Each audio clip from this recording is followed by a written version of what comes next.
station, which is ang station number 3. So, tara let's go! Diretso ka lang, sunod ka lang sa amin, ha?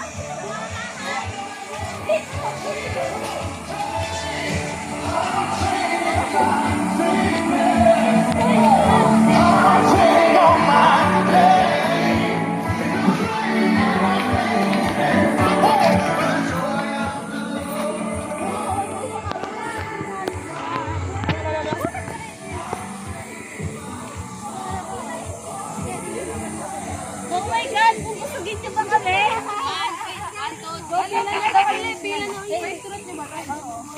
ka nag-gani? Ay kasi, naghanapan ka ng cellphone. Natin. Oh guys, dito focus. Ganito po.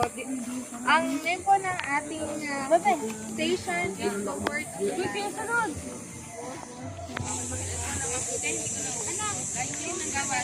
Mapalawak ang kaalaman ng grupo sa mga pangalan ng aklat ng Biblia, partikular sa Lumang Tipan. Ang inyong grupo ay magre-recite ng pagkakasunod-sunod ng pangalan ng